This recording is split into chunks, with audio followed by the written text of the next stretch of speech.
We've got three people here on the panel who are all going to talk about a bit about their experience about storage. Dom van Marsh, Jim Aplin, and Andy Dibben. And I think Dom is going to start, and he is basically the head grower at CAWR Organic in South Herefordshire.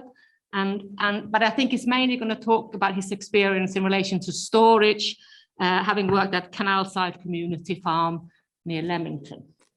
So do you want to kick off? Certainly. So I'm now at CAWR Organic, as Margi said, but for the purposes of this talk, I'm going to be sharing what we did when I was at Canalside Community Food, which is a CSA in the Midlands, providing 180 shares a week. So that's, we didn't buy in anything. So we did all our veg from our own land, and we never dropped below about 6-7 items a week at the lowest times a year.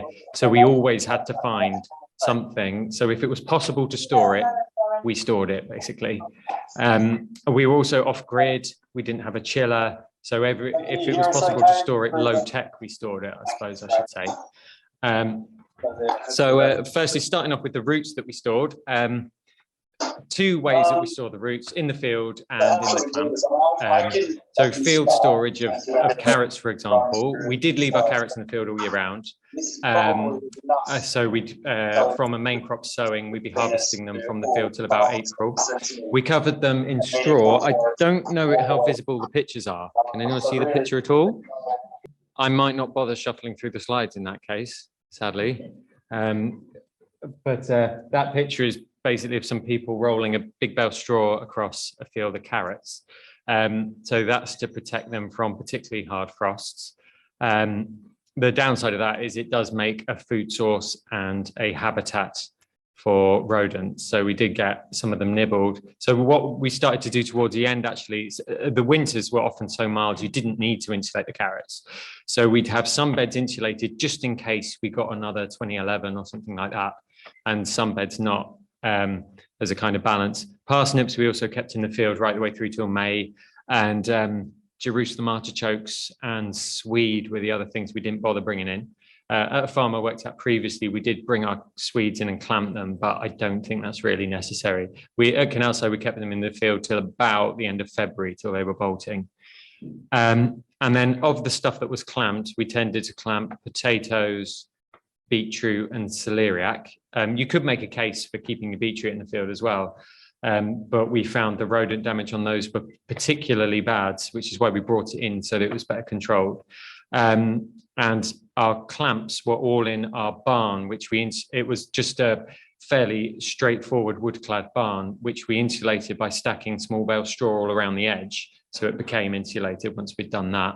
Then within the barn, we'd build these small clamps, roughly sort of maybe 2 meters by 2 meters, 1 meter high, roughly, with a layer of root veg, and then a layer of builder's sand, then a layer of veg and a layer of sand, or roughly that kind of thing. Depending how much sand we had, sometimes we'd be a bit more stingy with the sand, but the sand definitely helped them stop drying out. So that's how we do the celeriac and the beetroot. If we had really, really cold weather, we might drape an old duvet over the top as well.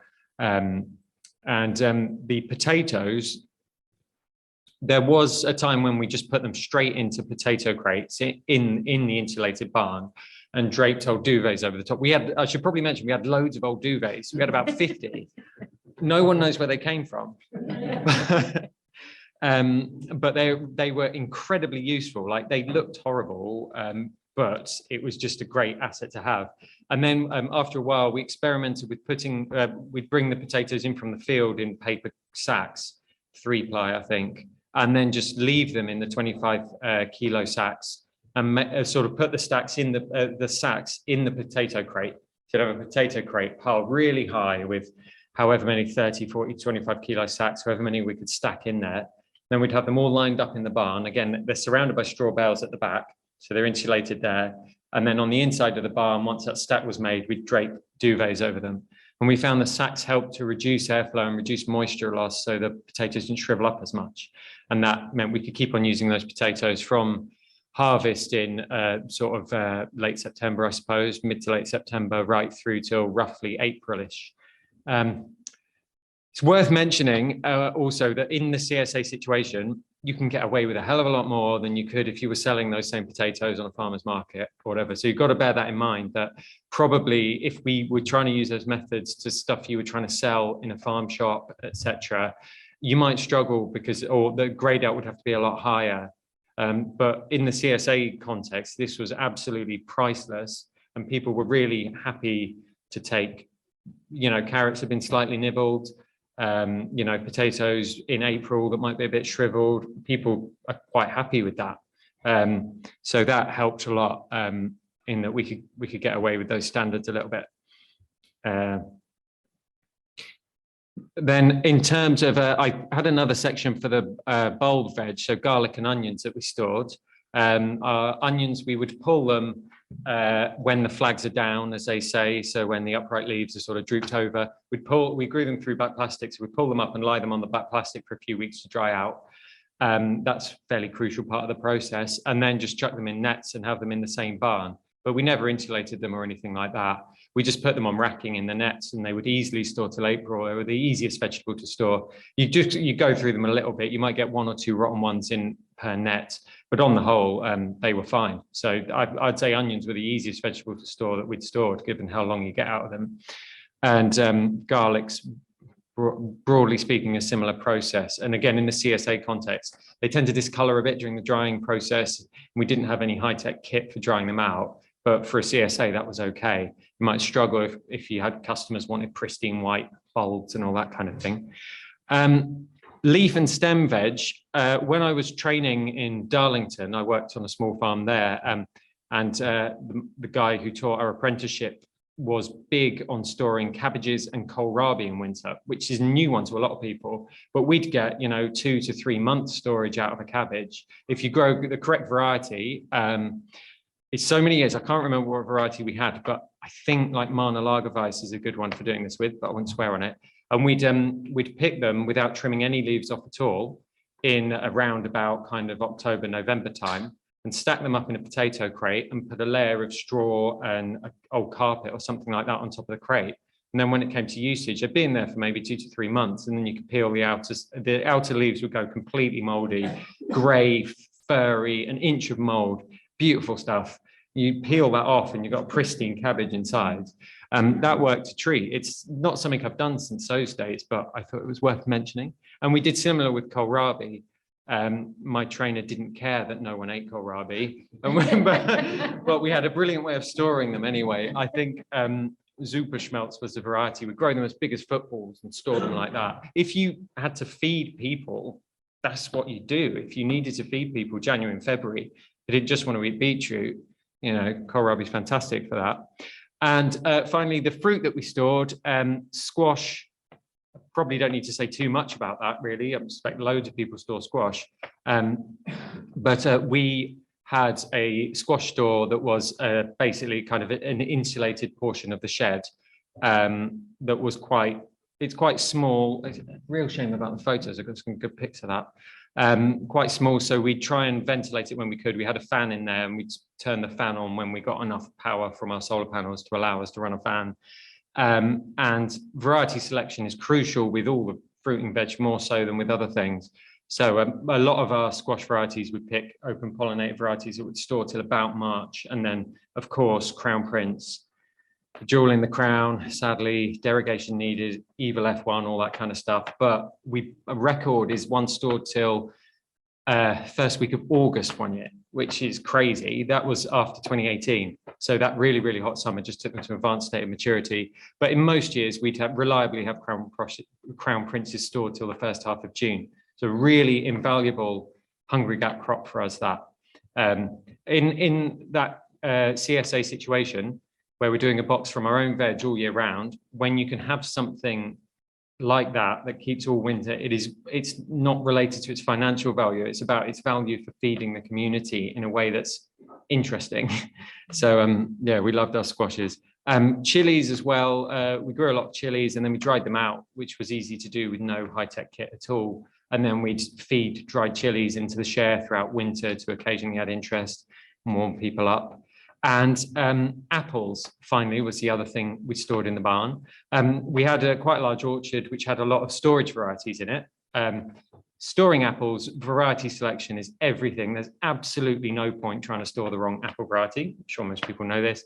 But certain varieties, probably Winston stands out as my absolute favorite long storing apple, which you could store till May if you wanted to. And what we would do is we put them in cardboard boxes, and the rats liked having apples for Christmas dinner when there was no one around at the farm. And after years of coming in after Christmas and finding the rats had been through all the boxes, we built a rat proof. We got racking and put rat mesh all the way around it, and put the apples in there, and occasionally draped duvets once again over the entire construction, which worked. And that way we could have some apple varieties through to the Hungry Gap of the following year, right through till May, which was fantastic. That's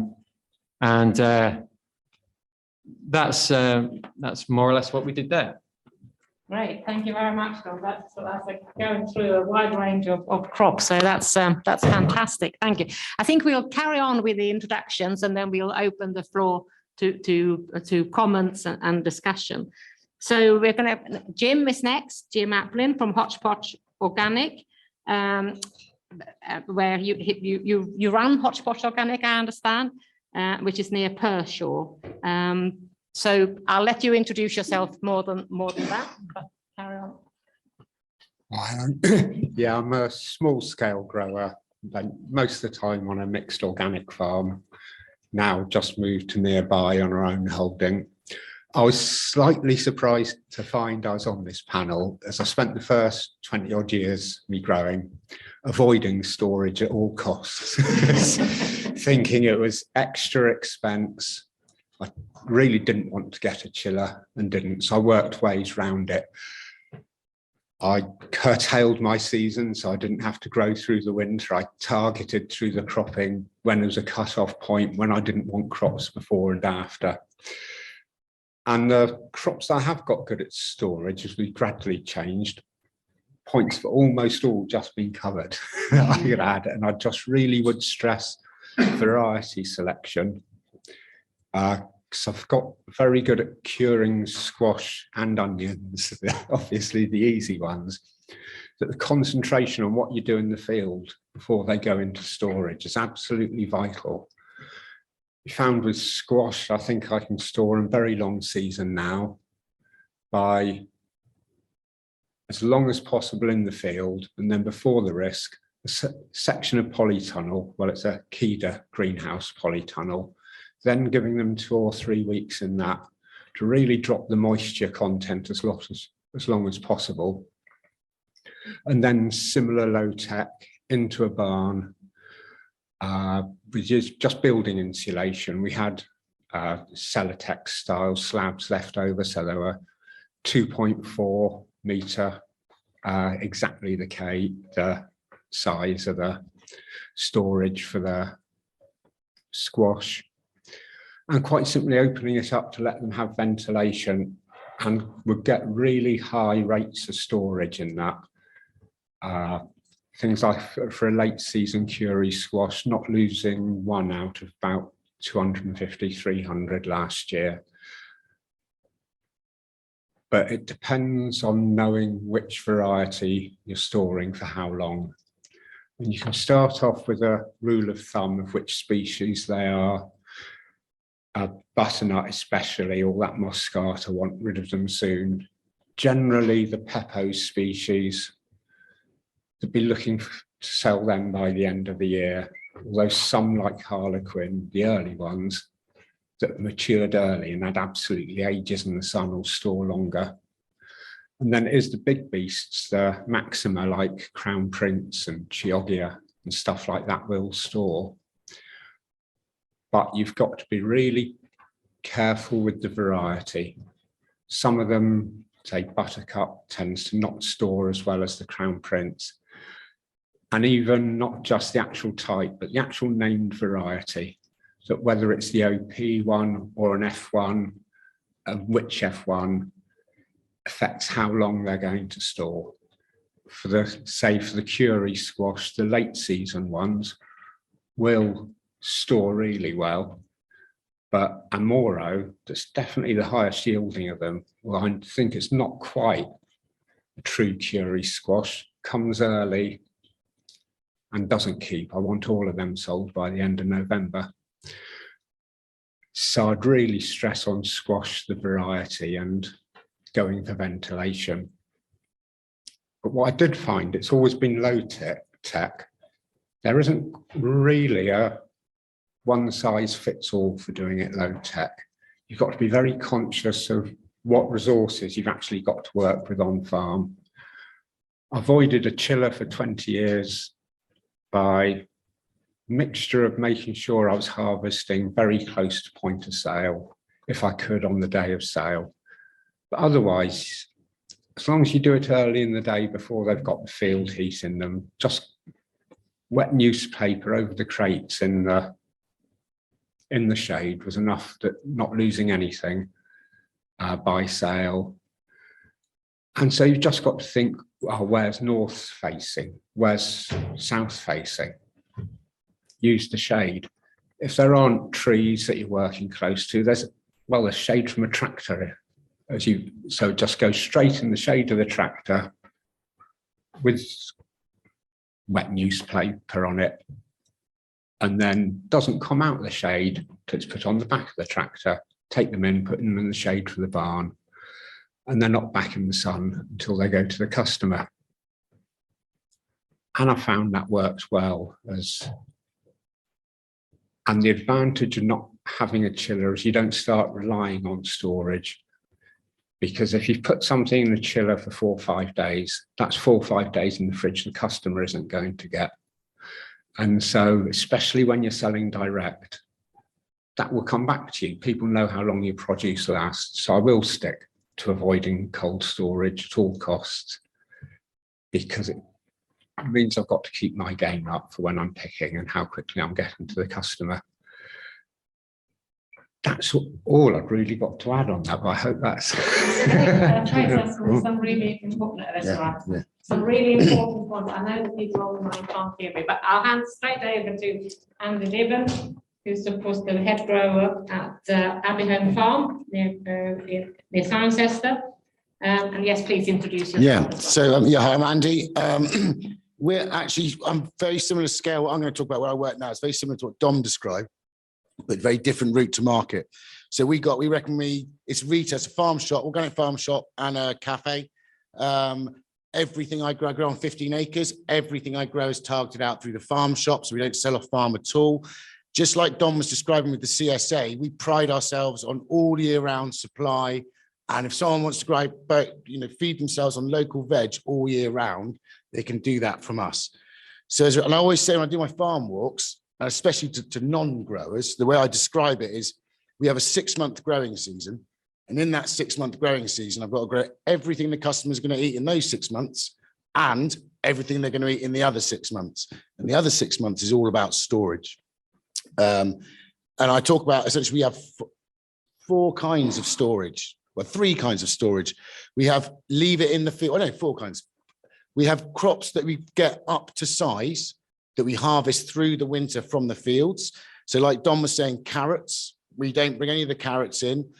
Variety choice for us is crucial on carrots, both for worker welfare and also for the survival of the crop. On the worker welfare one, it's winter, it's grim. We hand dig all our carrots.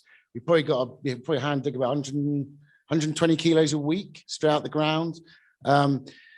There's 2 varieties of carrots we grow for winter. One, because it survives all winter outside, no matter how cold it gets, how wet it gets, and that is rhodolica. And the reason that's so good at doing that is it's very high in carotene. What that means, if you look at a carrot that's high in carotene, it will snap and not bend at all. They're very, very brittle, which means they're very, very dense, which means they stand up to predation and things like that in the field very, very well. Very good at standing up to temperatures. We didn't used to use straw, but we haven't used straw, but we have lost carrots in extreme cold. Beast from the East got a few carrots for us. The other carrot, which we do for the first half of the winter, kind of running up into Christmas, is actually, I've never known any other farm do this, but it's what I inherited when I arrived there, and I really like it. And we actually grow a chanterelle type carrot to full size. So not as a little breakfast carrot or French breakfast carrot, they call them. We grow them to full main crop size. We either use chanterelle red core or we use a carrot called ox heller. And basically they get to about that big and almost as wide, like that wide. The reason we love them is no matter how muddy and horrible it is in the winter, we can hand pull them. Don't need a fork to ever get them out. So that just speeds up the harvest loads. We have to wade in there with forks to Rhodolica because they're a long, thin carrot, but they survive winter so well. We'll always keep using those. So variety choice, again, is really, really important. The other ones that we grow to full size and just leave in the field, parsnips, swede, they all stay outside. Interesting thing about parsnips, only humans like eating them. The best demonstration of this is if you throw parsnips into your pigs, they don't eat them. You know, even pigs don't eat parsnips, slugs don't eat parsnips, deer don't eat parsnips. They're the perfect field storage crop, basically. Do you wonder why we eat them? You know, I like them, but like, yeah, nothing else does, which is just great as a farmer. You leave them out in the field, you know, there's very few pests really that attack parsnips. What else stays? Then, of course, there's the other, I mean, they're not technically a storage crop. There's all the brassicas that you grow up to size. They don't really grow that much in the winter, but you get them up to full size, and then we harvest them from the fields. That's cabbages and kales. We do bring in hard cabbage, so hard white, hard red cabbage. We do bring in, I try and do a really big harvest just before proper hard frosts that start to take the layers off. Bring them in exactly the same as Dom said. We got the luxury that we have got cold stores. The cold store for long-term storage is pretty small, so we don't really use, for long-term storage, we don't really use the cold stores. Just a quick one on cold stores. I know it's low tech. Be careful with cold stores. It's not a save-all. Different veg crops like different temperatures for storage. We have two cold stores, one for most of the imported fruit that we sell in the shop, and another one which we call the field cold store, which is for long term. The mixed one that we use for everything and anything, we run at about anywhere between like 7-8 degrees we aim for. Long-term storage, we're looking for 3.5-4 degrees. And that one's obviously a lot more energy hungry, but we switch it off when we don't need it, especially these days. And the hard cabbage we bring into the cold store, and that gives us quite a long season on it. If I didn't have it, I'd do exactly like Don was saying, that, you know, hard cabbage stores for a long time. And then we have, yeah, we built ourselves a new root store. We used to just, all our clamping, we used to just do in one of the cow sheds. We used to lose about 30% to rats every single year. So it's getting a bit ridiculous, really. So we actually put in a new root store, low tech. It's exactly like Jim said, which is look at what your existing scenario is. We had a little old workshop that was like, we didn't really use it. It was so cluttered with 20 years of stuff. He didn't even want to take anything in there to fix it because he'd lose it. So he didn't use it. So, but the interesting thing was it was on the north side of a barn. It never got sunlight.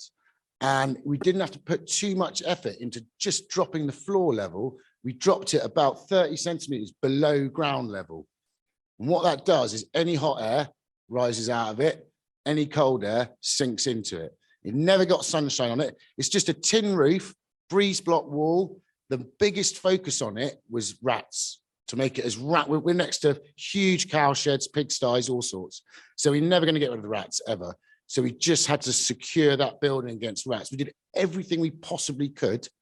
They still find their way in occasionally. Well, they eat through concrete. So, I mean, that's a formidable enemy. You just got to be on it. And the key thing about that is constant inspection. You know, it's very easy to put in all the effort to doing a bulk harvest, shove it in the store and go, job done. And then before you know it, you got major problems. A little bit of rat predation in the store is a problem. The secondary mold that creates is a huge problem and can write off stuff really quickly, like the kind of everyone goes home for Christmas thing is a big risk, basically. So yeah, in that store, it basically, even in this summer, at the hottest point in the summer, that store was 12 degrees. Which was amazing. Unfortunately, we weren't using it in the middle of the summer, but it shows by putting it in permanent shade and that being just below ground level, it's also insulated as well. And we have one air outlet with an extractor fan. But in this, generally through the whole of the winter, even the coldest it ever gets to is about 1. but it generally averages out through the winter about 5 degrees, which is pretty much the same temperature as a cold store. So you definitely don't need high tech to get good storage. But yeah, if you can get it out, if you can get a long-term store out of the sun, so there's never any sun on it, so it's on the north side of a building, that's a massive help, definitely. The other thing I definitely emphasize is pre-storage behavior is everything. Curing your squash, drying off the tops properly. So if you just harvest a squash fresh and bring it in a field, and bring it into a store straight away, very quickly the tops will get botrytis, and that will go down into your squash and ruin your squash, basically, quite often without you noticing until you pick it up. So curing in whichever way, you know, the way it's mentioned before is really, really important. What other storage crops? So yeah, in that room, we got squash storage, we got potatoes just piled up in a clamp. We have old mattresses, not old duvets, in ridiculous abundance. I don't know why. There's more mattresses than people on the farm. I don't no idea where they come from. But again, they're great. They're really good insulators. They're all stacked up on the side. As soon as we see a frost, they get put on all the clamps. So we clamp celeriac, we clamp beetroot. Beetroot, the way we do our beetroot is and again, it's a key crop for us, absolutely key crop. We go out at the moment, we have an education set up on the farm, inner city school kids come to the farm. At the moment, they're in every week at the moment. They get sent to the beetroot field, and the challenge is we just say, find the biggest beetroot you can find. And that's the first harvest activity. We bring in all the monsters, like, you know, that big beetroot. They will store the longest. The bigger the beetroot, the longer it will store. Essentially, the outside of the beetroot will go a little bit soft over time. So if it's a massive beetroot, that's a tiny percentage of the product that is going soft. If it's a small beetroot, that's about 50%. In fact, it means it's unsellable. Basically, 50% of it's soft, no one will buy it. If it's a huge beetroot, it's just soft to touch, people still buy it. So biggest at the back of the clamp, and then we slowly, down the size grade, fill the clamp. So we've got smallest at the front, sell through those quickly, biggest stay at the back, we sell those last. What else? Celeriac goes in there. So celeriac, we try and get the celeriac, it will survive in the field with a few light frosts. What we found is if we get it in before the frosts, it stores much better for us. We find some of the frost damage on the tops can slowly migrate into the celeriac. So we get that in before the frosts. The only other storage crop are apples. I'm just having to store apples now and learning about storing apples. They're going in our cold store at the moment because that's about 4 degrees, good temperature for apples, high humidity. However, it ain't going to be big enough soon. But again, varieties wise, so we've gone for Winston is an amazingly long storer. We got 4 main storage varieties, and they are Ashmead's Kernel, Adam's Pearmain, Topaz, and Winston. And they'll all take us through to at least back end of February. Winston will go into back end of March generally. And then the last storage crop, which hasn't been mentioned, which I will mention, is we're really keen on the farm. We got a lot of our customer base, vegetarians, vegans. They come in, they buy lots of stuff. They buy a lot of soya. Yeah, doesn't make me happy that. As an English market gardener, I don't like people coming in, the main part of their diet not being English. So I'm passionate about replacing that. So I'm passionate about all year round legume production. Okay, easy in the summer, but the big thing for storage crops, and they're quite easy to grow, and they are especially for a CSA, and that's drying beans. So we used to do a lot of borlottis. The new one we've moved into is we're doing a lot of climbing butter beans. And what we find is we do two 40-meter rows of climbing butter beans and 2 40-meter rows of borlottis. And we start selling them as a dried bean when the runner beans finally keel over about now, pretty much. And then those drying beans will see us right the way through until the first sugar snaps of the new season. And so that's a key storage crop for us. And they go out through and they're so easy, they're seed. We literally store them in sacks in the seed cupboard. Do you know what I mean? Stick them in the fridge, stick them anywhere, dry and frost-free and vermin-free. I think that's my lot. Yeah, cool. Thank you very much. So we'll now open the floor, and you can either comment on what you've heard or bring your own experience or ask questions. So let's start without further ado. Yes, there's a question there. Yeah, just a quick one for Andy. That climbing butterbean, is that the variety name? Climbing butterbean? No, I'll have to look it up. It's an Italian name that hasn't stuck in my head. basically, yeah. Okay, Italian name, yeah. Jungle Seeds is where I got them. Jungle Seeds, yeah. I could recommend one variety for that I totally forgot because I do it for myself. It's another real seed variety that I seem to be mentioning a lot. There's one Greek gigantes that's a runner bean. It's a massive white bean and that'll store really well. Yeah, the one thing on the drying beans, interesting on drying beans. So we've done Borlottis for years and years and years there. Before I came there, and I inherited it when I came there. With drying beans, like Borlotti's a really particular bean. It's got like quite a nutty taste. It's not like I definitely not call it a neutral bean. It's going to flavour whatever meal you put it in. The gigantus and the butter bean, they're quite good, like neutral beans. They don't have they taste a bean, but they don't have a strong flavour. So if you're looking for it to be a protein staple in someone's diet, to be quite neutral is quite important. Yeah. I've got another bean question, in fact, two. First of all, what sort of yield do you get from those length rows? And secondly, that's a lot of beans to thresh. What method do you use to thresh them? Okay, I'm really lucky because we've got a glass house. So basically what we do, the way the beans work for us is they're a great summer catch crop, because at the moment, like the summer we've just had, there are not many UK crops that enjoy being in a polytunnel in 40 degrees. So in fact, I can list them. They're basically melons, sweet corn, climbing beans. Tomatoes hate it. You know, they don't like it when it gets up to 40 degrees. Squash likes it. We come out of early season French beans and sugar snaps, and then we go straight in. It's probably early June in with the drying beans, and then as soon as we're happy with the yield on them, they look like they're pretty much there. They'll go on and on and on, but once they filled up to the top kind of thing, we go up to about probably 9 foot high. When we're happy with them, we just cut them off at the bottom, leave them in situ there, and then they've got two choices. If they dry really well, we'll just beat them out in situ down onto plastic, which works really well because they're just hanging, you know, everything just drops out. Most of the trash stays attached to the beans. And off the Borlottis, we're probably getting off 40 meters of Borlottis, we're probably getting about 15 to 20 kilos, depending on the year. And then the butter beans we're getting better and better growing them. The interesting thing about butter beans is whatever you do, they don't set every flower. They're not very good at that. There's a maximum they'll set. Not every flower sets for the butter beans. Slightly different to the Borlottis and other beans I've grown. So we get slightly lower yield. So we're probably getting about 12, 15 kilos off those 2 20-meter rows. Thank you very much. That's all right.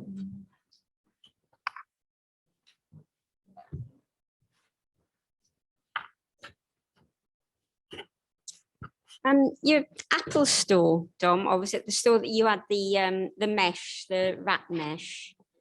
Do they chew through the side of the mesh? Do you get damage in the side of the store, or no? That wasn't something we experienced. Rats, you know, if they really want to, you know, they'll chew through anything you like. But that wasn't anything we experienced while I was doing that. Right. But Because we found it impossible to keep them off the apples, and almost completely given up now because they just. So we were thinking about using a mesh, but I just wondered whether they'd actually just nibble the outside of the ones then. I mean, I'm a bit embarrassed to admit this on camera and all that kind of thing, but this was in combination with a range of other pest control measures. So like we never got rid of the rat population, obviously, and you wouldn't want to, but we had other measures, some less savory than others, that, you know, if the rats weren't there all the time, trying all winter long, because sooner or later, one of the other measures would get them, if you see what I mean. Yeah. So that, I don't know if that made a difference. That's the same for all of us, isn't it? Yeah. Make sure you store in your compost heaps as far away as possible. Yeah. There's another thing. Yes, questions from the online chat.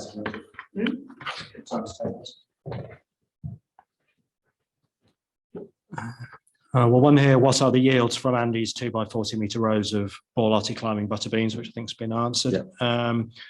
When storing veg in sand, would builder's sand suffice, or do you need something that's neutral or sterile? Yeah, builder sand's clean. Okay, builder sand is fine. Has anyone tried burying a shipping container underground for long-term storage? innovative idea. No, but as long it sounds genius. Essentially, it's what supermarket potatoes are stored. A lot of supermarket potatoes, well, not now. They got a lot of cold storage, but I suspect with energy prices, I'll go back to it. Tesco's have like drive-in underground stores. So the idea of the earth doing the insulating is a brilliant idea.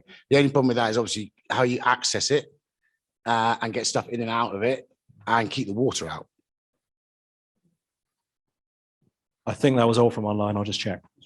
In the hilly Wye Valley, that you see that quite a lot, and there's one at Ragman's Lane Farm, I think, if anyone's been there, the shipping container that's mostly buried in the hillside that serves as their cold store. And because it's so hilly everywhere, you just walk in the one side. Any more questions? So I'm just fascinated how you store onions till April, but we find that by Christmas time, our onions just get too damp and they start going off. But you store them in nets. Do you hang them up? And is it a specific variety of onions that store well? We had them on racking, and a point about this barn that I keep mentioning is that it was very open. It had a lot of windows that had no glass or wood or anything else in. I mean, windows don't normally have wood in, but there was a constant breeze blowing through. Tea break was horrible, but I don't know. It was extremely well ventilated, and as such, we didn't have too many problems. I don't know if that's relevant. Was there some varieties that store better? I didn't notice that. We were never particularly vigorous about varieties. I remember just growing storeroom from sets mostly. The guy I trained with always said he'd grow half his onions from sets and half from seed on the basis that the ones from seed would store better. I never got to the bottom of that, but that has been said.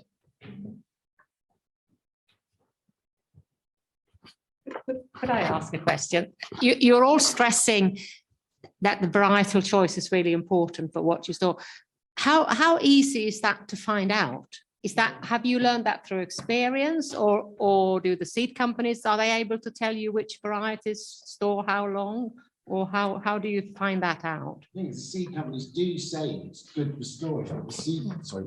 Seed companies do often say like a good storage variety for things like cabbages. That's quite often referenced with hard cabbages. Beetroot is quite often referenced. But then the seed companies say lots of things. So you got to take it with a slight pinch of salt. And I think I just think that the best source of information is local advice. You know, if there's more experienced veg farmers around you in the same sort of game, ask them. You know, varieties is one of those things. The longer I'm a grower, the better and better I get on varieties. So yeah, ask a more experienced growers. I think best thing.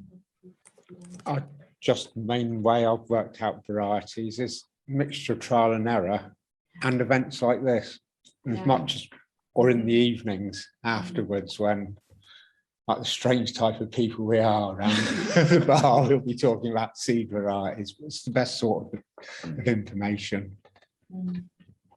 And often there's more useful information on that on the continent than you get here, I find, particularly where you're sort of guaranteed a -10 and -15 every winter.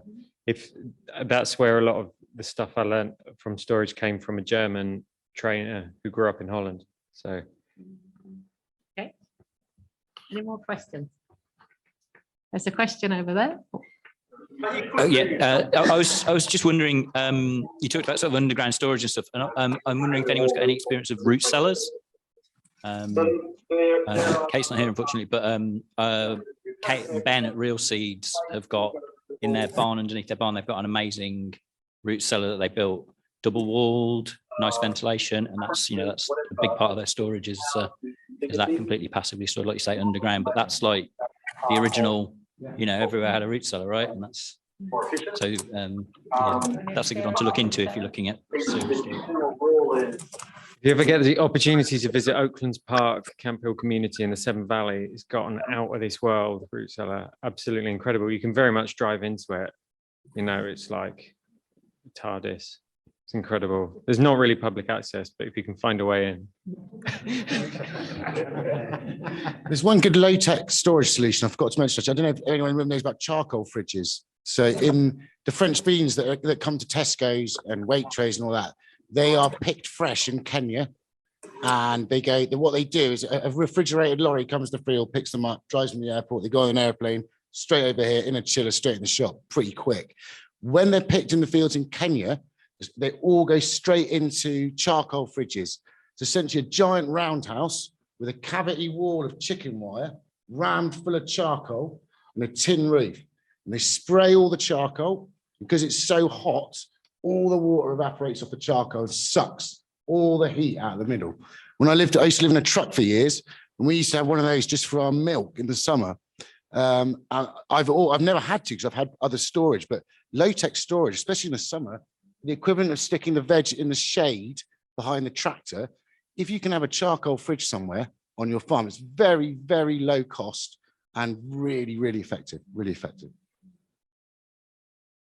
Yes, on that same vein of low-tech cold storage for those kinds of crops like courgettes and cucumbers that you just have to keep picking every day.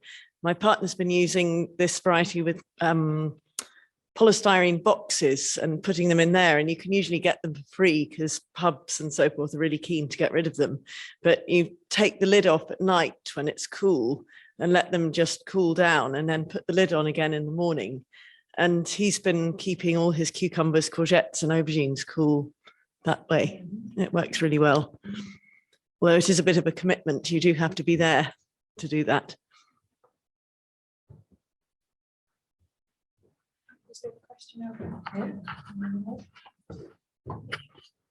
Hi, what's the earliest you would bring in root veg for storage?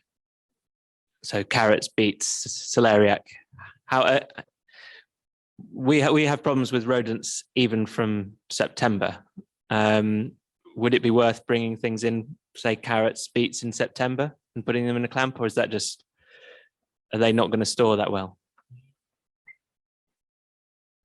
I wouldn't ever pick carrots any more than 4 weeks before the customer's going to eat them, personally, just on carrots. Beetroot we tended to pick in late October and celeriac just after that in early November. I think the earlier you bring them in, the warmer, if it's low-tech storage, the warmer the store is going to be, and the more you're damaging their long-term storage life, I would say. Yeah, I mean, I totally agree with that. And there's a balance. So I always say, when I'm teaching apprentices at the farm, I always talk about there's a pros and cons of field storage. And obviously the big problem with field storing in the field is rodent damage and frost damage or weather damage, slugs. It's a very wet autumn, the slugs get stuck in early, you know. That's my trigger. So the trigger for when I bring stuff in is when I'm like, right, this stuff's starting to get predated quite heavily. So, but I have to say, in your situation, that's a big challenge, you know, like it's actually been a relatively cool autumn, I think, this year. The last few years have been really warm in autumn, really warm. And that is a really difficult one. You know, am I going to lose more by bringing the stuff into store early, or am I going to lose more by leaving it in the field to get predated? So I suppose if you can somehow, so when you're saying predated in the field in September, is that rats you're talking about? Rats on carrots. Yeah. I mean, I think one of the key things with carrots is stopping field predation is doing one late weed and earthing them up. If they can't see the top of the carrot, I mean, quite often you will get slug damage underground, but quite often I find a lot of the damage on carrots is on visible tops of carrots, deer, voles. And a big problem obviously with carrots quite often is they're under mesh. So there's no predator. You know, our carrot meshes, there's kestrels hovering over them all winter. And that is because there's voles under there all winter. But, and for that reason, I do one last weed, and actually it's not a weed, it's a ridging action just to cover up the tops. And that makes a big difference.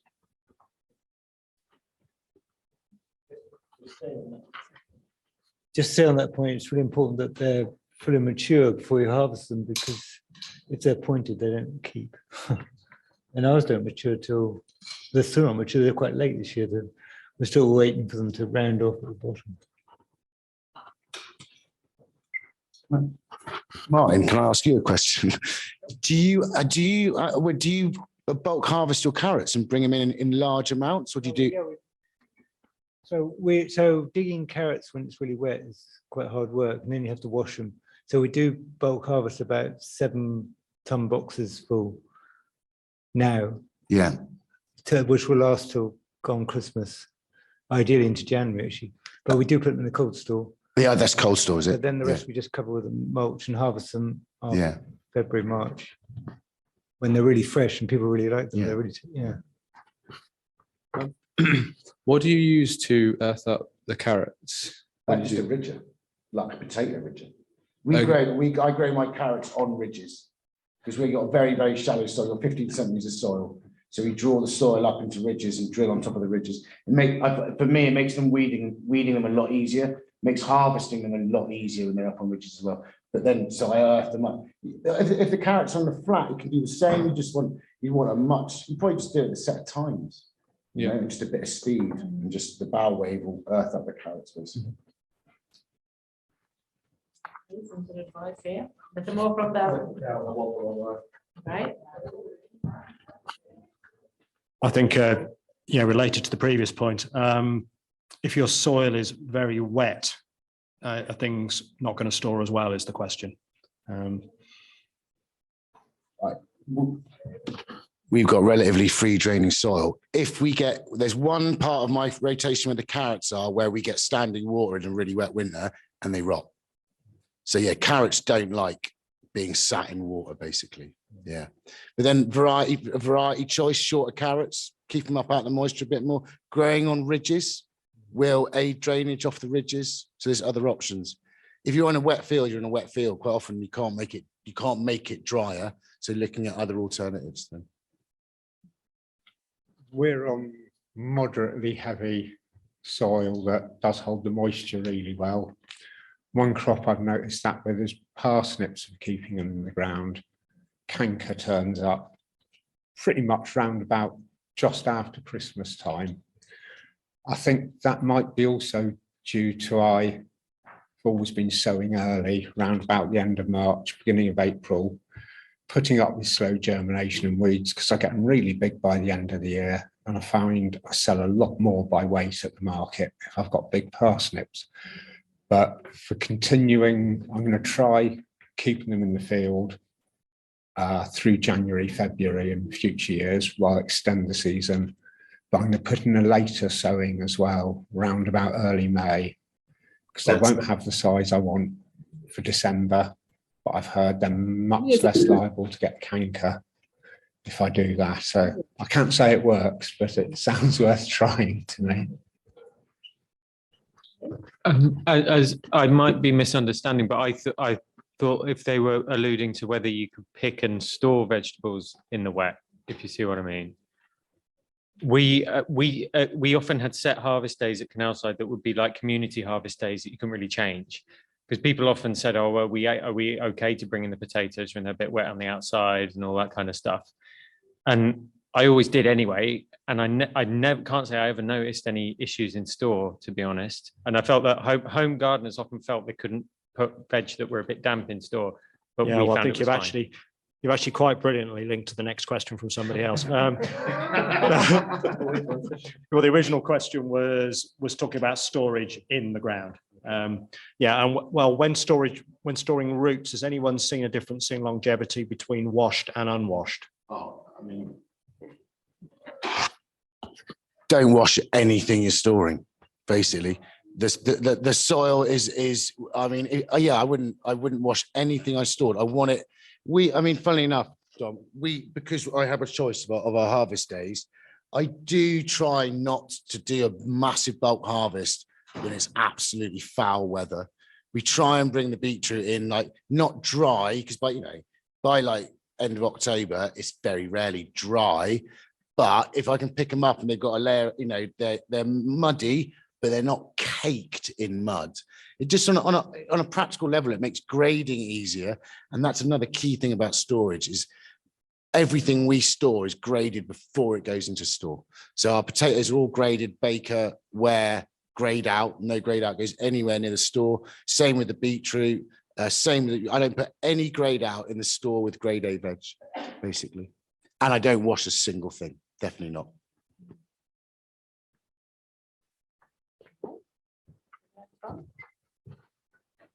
Does it get washed before it goes in the shop? No. The only time I wash anything is when I know we've got a grading issue. So back end of the carrot season, if I know we're getting towards the outer rows that always have a bit of carrot fly in, then we might wash. If I'm absolutely honest, sometimes the worst thing you can do when you've got a tiny bit of carrot fly is to wash it. Honestly, like you learn there's a level. It's like you learn for whatever, and everyone's route to market and customer base is different. You know, Don was at a CSA and he really, really well described the advantages of the CSA model and how long you can feed people because it's an ethical model of supply. Our main competitor is weight trays. So like, I mean, when I say, oh, customers will tolerate a little bit of carrot fly, I mean a little bit. So like 1 in 5 having a bit of carrot fly at that time of year. But yeah, if it's in order to find that out, we'll have to wash a few and grade them. But no, ideally nothing gets washed. Maybe the occasional like showy bunched crop. So like turnips, weirdly enough, look amazing when you wash them, bunched turnips. So, and it's quick, just blast them with a hose quickly before you even wash. The other thing you'll be very careful about washing is environmental health. So there are very, very strict environmental health laws. And I've just had my trading standards. I've just had my inspection on this. And yeah, anyone can get this inspection at any time.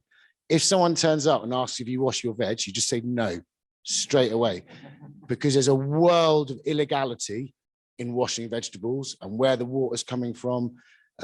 You're essentially, it's that the phrase is ready to eat crop. If you are selling a ready to eat crop, it's a totally different bracket of public health.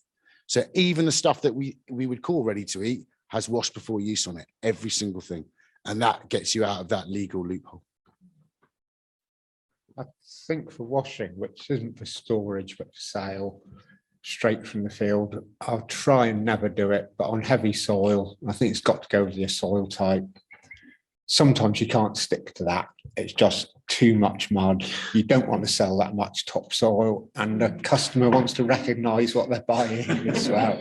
Then I'll wash. It's amazing how quickly 700 grams of carrot becomes a kilo if there's enough mud on it.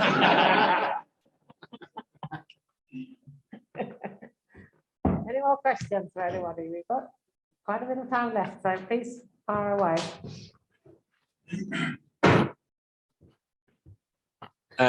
Dom, you said it was really easy to dry chilies. How do you dry chilies? We just put them in these trays in our greenhouse. It was empty by that stage. We picked them at the start of November, I think. And I had some lovely photos of this, honestly. And oh no, I tell a lie. No, we put them in the Ingalls arts space that had a heated floor, didn't we? Yeah, over to, they're the canal side growers, that table at the back. They can tell you how we dry chilies, because I've obviously forgotten. So heated floors, very low tech. What was it?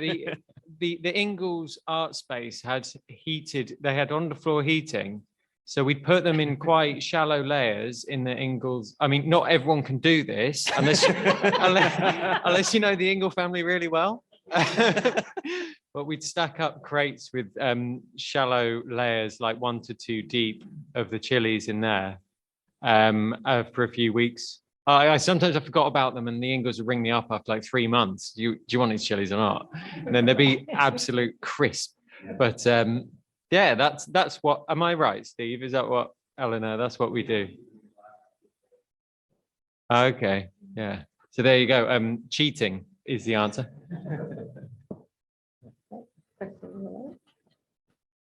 How much trimming would you do to celeriac before storage? I would do slightly less than I'd want to do if I was dressing it for a customer.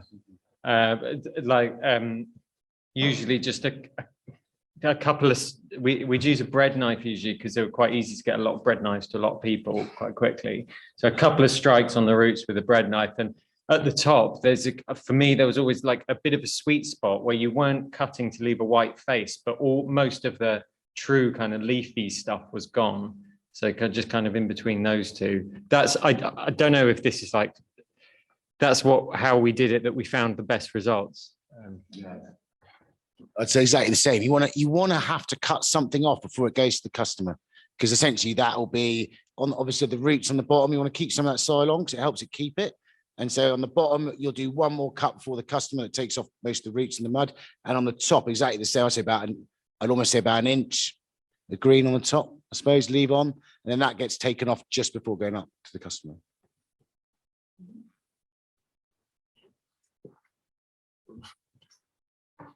When you were talking about planting carrots and beetroots and putting one layer and then sand, is that just one layer deep of the vegetable, or is it like, 30 centimeters? It often depended how much sand we had, but now I think about it, it'd probably be at least two. I think I might have said one layer, but I meant we actually did more like several root veg deep, like a layer of maybe 2 to 3 beetroots, then sprinkle sand over the top and brush it, sprinkle, dump sand on top, brush it about a bit. It works its way between till you can hardly see any beetroots, then do the next load. Is how we did it.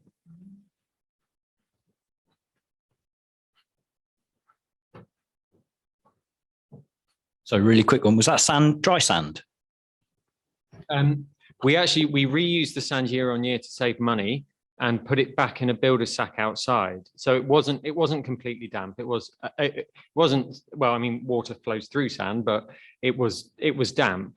And then because it went into a totally dry barn and stayed totally dry for 9 months in there. So that was okay. We didn't have an issue using sand that we stored outside. So that was okay.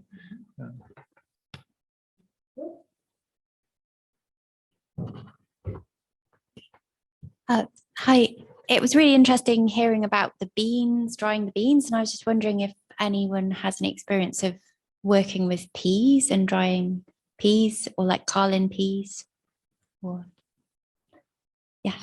We're looking at everything now. The drying beans thing's been a big success growing wise for us. It's fitted this slot, and also it's future proofing our business with climate change and what we're going to put in protected cropping in, well, currently 40-degree summers, but it's going to go up in it. So we've all got these expensive protected cropping structures. We're going to have to rethink how we use them with climate change coming forward and the drying thing. So yeah, I haven't started, but crop planning this winter, we are looking at peas as well. I mean, once you open that, there are so many, the variety in there is just huge. So I think the problem is there's a lot of stuff, it's the commercial need. So you need a commercial yield off it. And then it's all the things like how well it comes out the shell to speed up the process.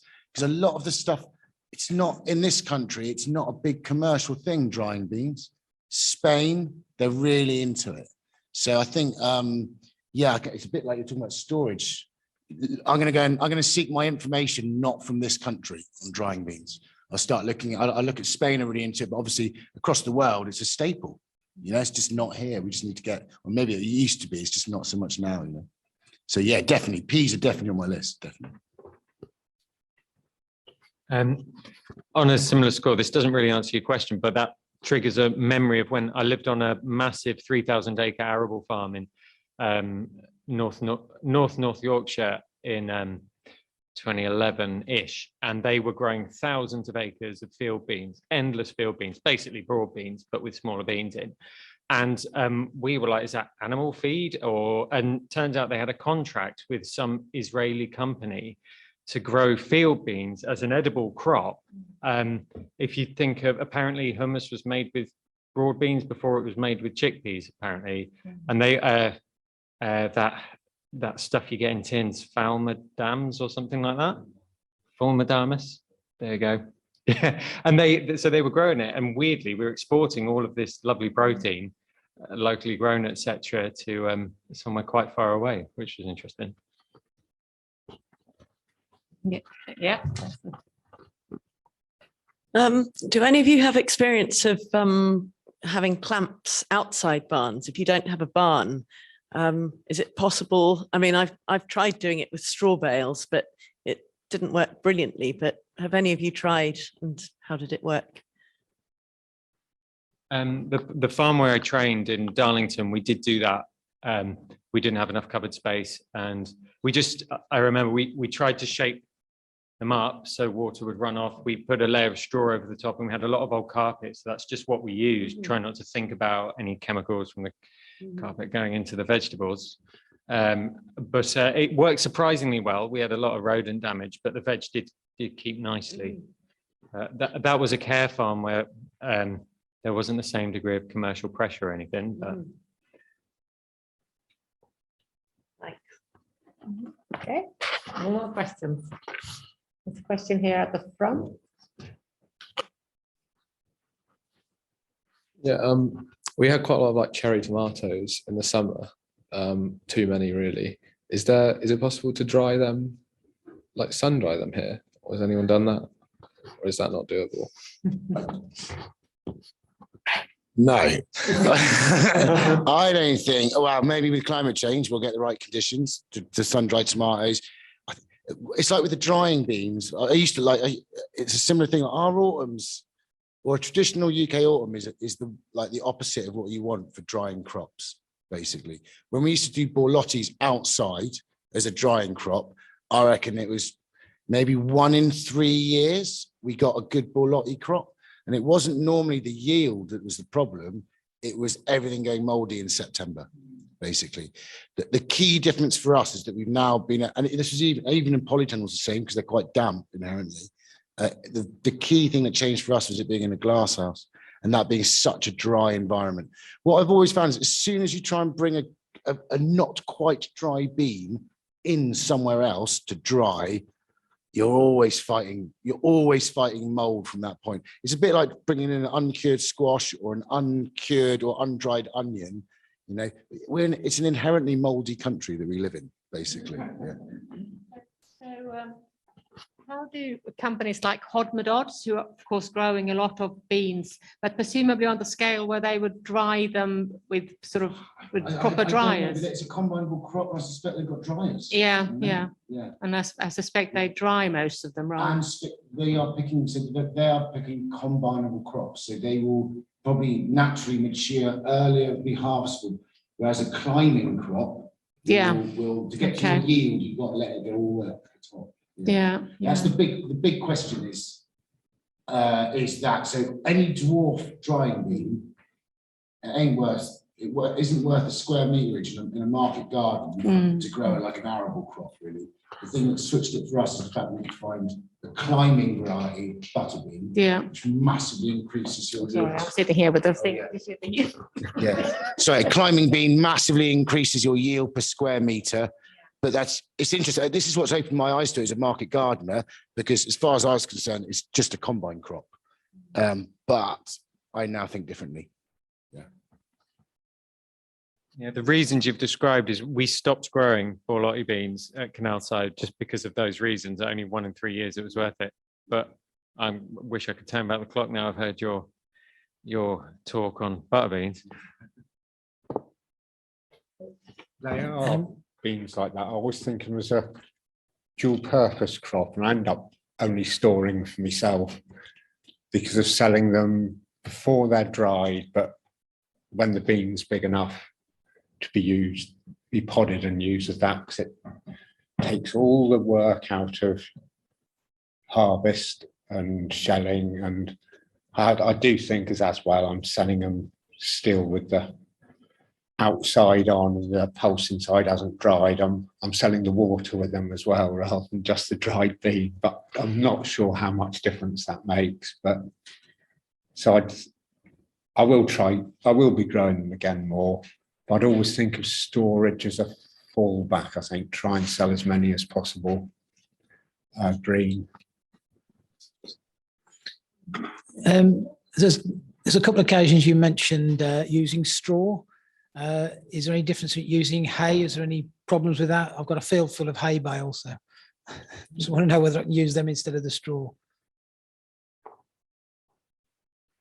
I would have, it's primarily for insulation, so I would have thought that would work, unless anyone in the room.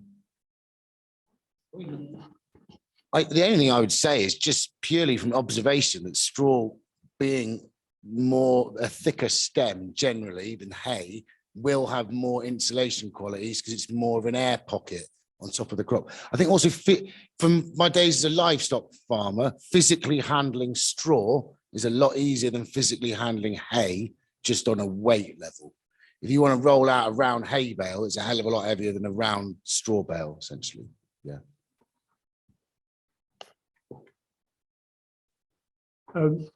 Just like to make an observation, or you give me an idea. We grow sort of not really commercially, but we always have an excess of runner beans at this time of year, and I take them in to dry them, and nearly always end up with a horrible mess of brown and gooey bean stalks that haven't dried off properly. So I'm thinking of the 3 wigwams of runner beans I've got now. I'll drag them indoors into the polytunnel and let them dry off naturally in there and see if I get a better result than taking them indoors and wondering if they'll dry off that way.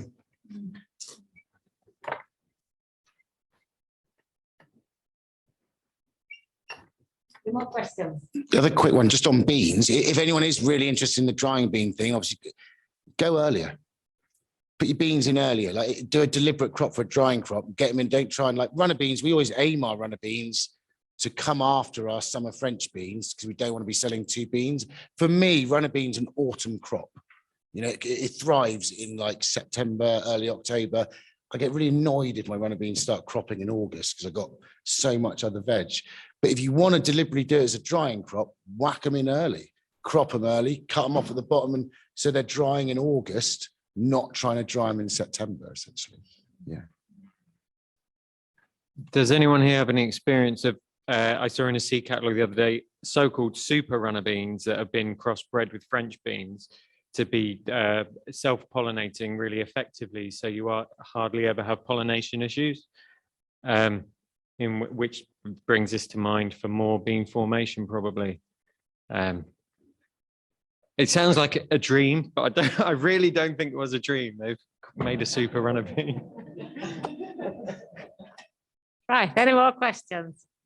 Yeah, that's one question behind you.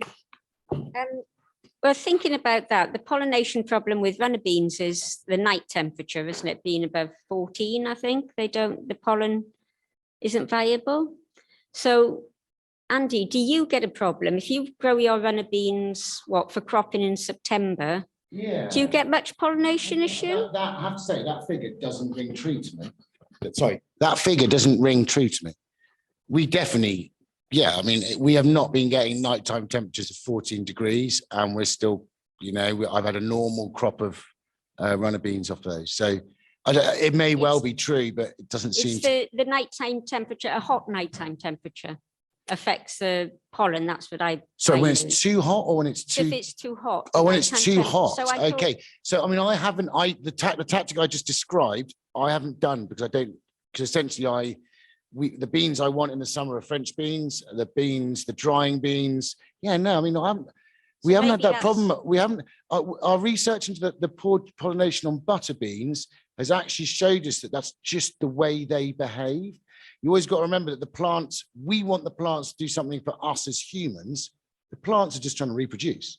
So I think from what we learned about lower pollination on butter beans, it's a decision by the plant that it's produced enough offspring, so it stops putting effort into the flowers. That was where our research got on that. But that I haven't heard that, so that'll be an interesting another train of research. Yeah.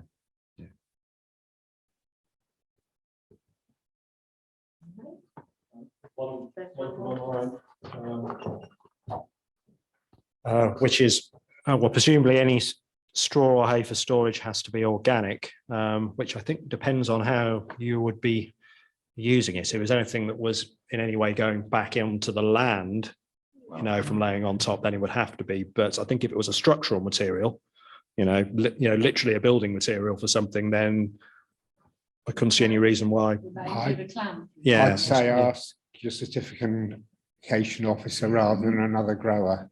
Yeah. The big issue there, if you're using it to store UK organic veg and the hay has been sprayed or the straw has been sprayed, I'm sure that would be an issue, I think.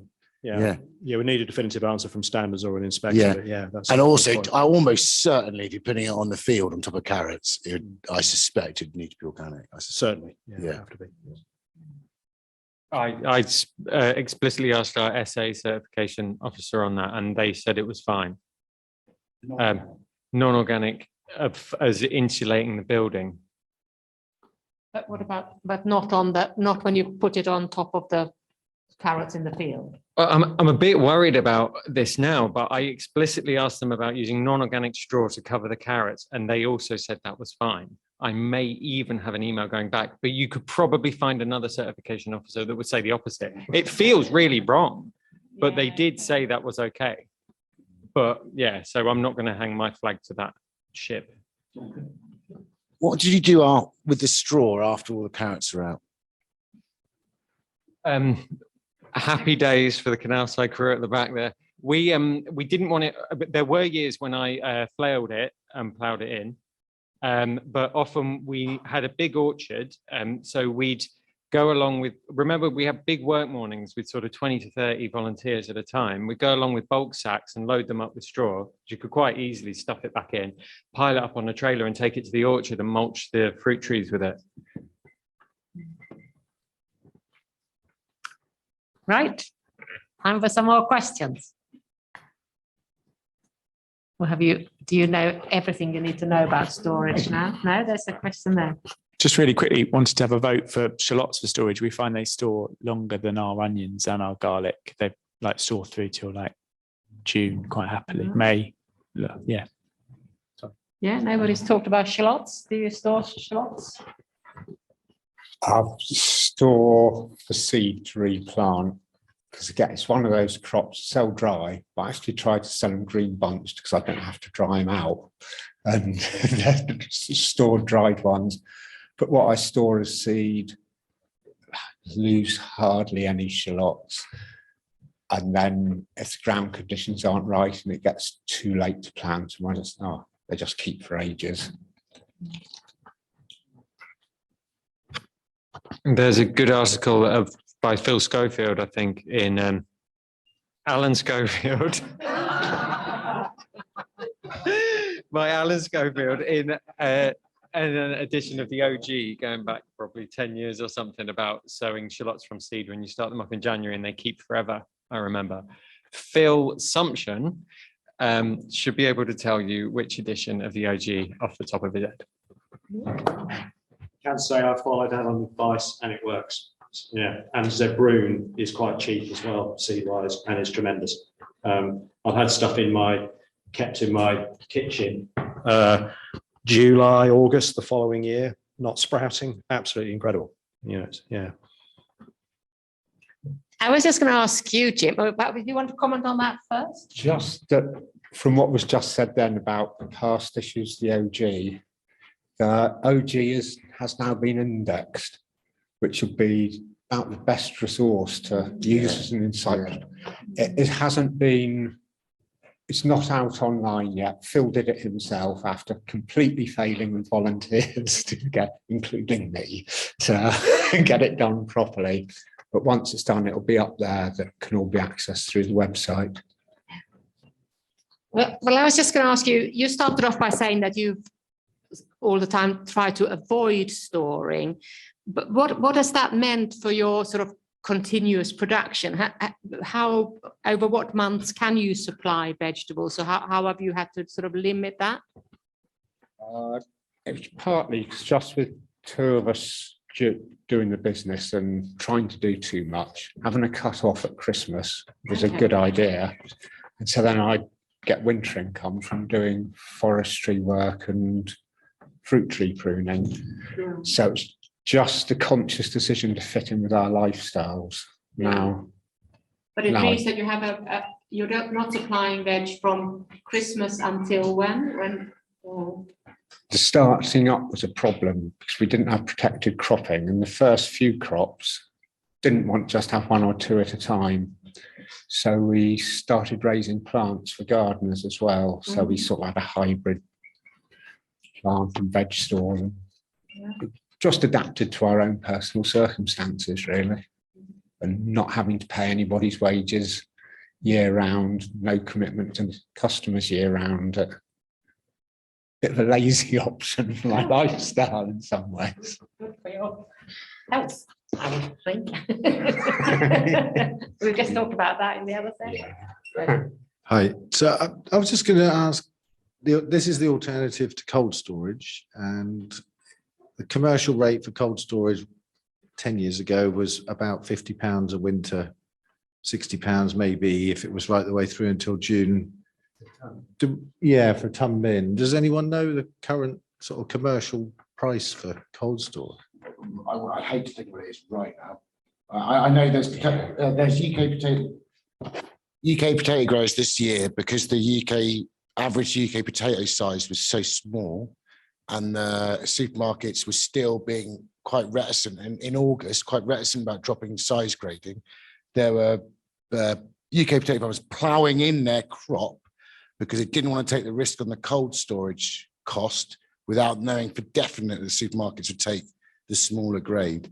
So I mean, that is an indication of how defining cold storage temperature is now. Yeah, I don't know the figure though. Yeah, I was thinking it must be sort of 100, 120, and by the time you put 900 kilos of carrots in November and only 600 come out in June, you've got to factor all of that in. It's £250 a ton just for storage. So yeah, I think it's going to be a long, hungry gap, isn't it? Especially low value crops like carrots. You know, they're not a high value crop. Well, it depends on what your routes market is and things like that. But yeah. Thank you. We've got time for one or two more questions. If anybody's got anything else, or if there's a gap, I could just share a story that another grower told me on my way to this workshop. A guy near Swindon who was talking about how he'd never had a chiller and he always really wanted one. And then this year he built just an insulated room. He just insulated a 3x3x2, I suppose, space in the back of his barn with an earth floor. And he stored a lot of his Mediterranean veg in there all summer, not all summer, but he consistently used it all summer to store his cukes, tomatoes, etc. And he said it was absolutely fantastic. And you know, if you're thinking you can't live without a chiller, you just insulated a room for a fraction of the price, no electricity, easy peasy. So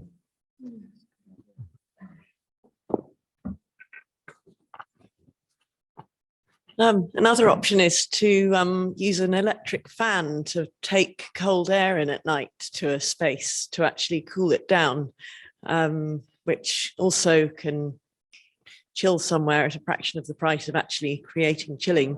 My partner's doing that with an insulated back of a lorry and just bringing the cold air in at night, and that's keeping it fairly cold.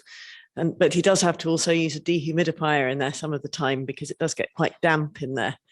But yes, there are definitely a lot of ways you can maintain the temperature without artificial chilling.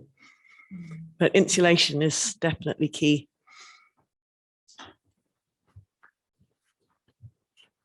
I was just going to say that we did similar, not really by design. Jake converted a wooden shed by buying a second-hand chiller, walk-in fridge, without the unit. We've never got around to putting the unit in, and fused it for, just because it's so good with, well, it's good enough.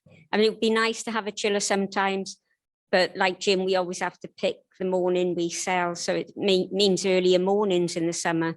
But as long as we remember to open the door at night, even this summer, I would say there was only those two really hot heat waves where I didn't bother using the chiller and put the stuff under wet sheets in the lean-to, which is well shaded instead. But as long as we remember to open the door at night, it works a treat. It keeps things cold. And the only thing I wish is that we put some sort of window in the shade that we could open and shut to get a bit more ventilation. It's not so good in the winter because it gets too humid, but great in the summer.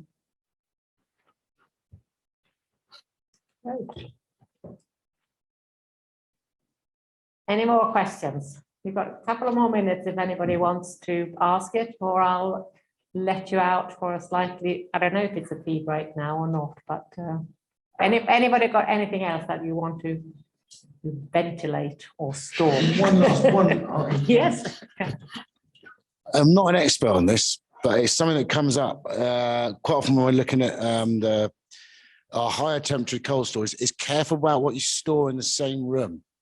So mixing fruits and, like bananas, it's ethylene is the subject here, basically.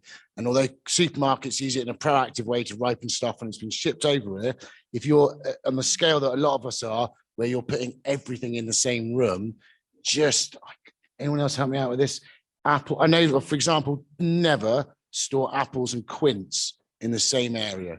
Quince is very aromatic, and it will distort the flavor of all the apples around it. I learned that the wrong way last year. Again, like bananas, you can use it to your advantage. So you can mix things up to make them ripen. So peppers and the classic of putting bananas underneath peppers and all that sort of stuff. But in storage, actually, you don't want that. You want the opposite. And I think I've got to be a bit wary about, Martin, don't you know about it? It's about mixing apples with other long-term storage, I think. You've got to be a bit careful about mixing. Not with onions. Not with onions. Yeah. But I don't know about mixtures. Dredging into my memory from working on conventional fruit farms, you can use apples and pears complementary because one gives off carbon dioxide. So you stack it above the other. But I can't remember whether that's for helping ripening or keeping low oxygen. I just know that is a way you can do it. Well, I think on that note, I would like to, shall I just take that, like to draw the session to an end. I think we've had some really good practical tips here about storage and has done a lot of sort of knowledge exchange. Hopefully somebody made a note of all those varieties that are good for long-term storage. I think it would be really useful to have that written down somewhere. Perhaps there's another article in the OJ article on storage that would be pertinent at the moment, I think particularly. So if you're all happy with having asked all the questions that you wanted to ask, I think I would like to say thank you very much to our panel. Dom, Jim and Andy, some really significant contributions there. And I would also like to say thank you all very much for chipping in and giving so many, exchanging all the knowledge with that you have as well, the comments on it. So I think a really useful session. Thank you very much, everybody. Thank you.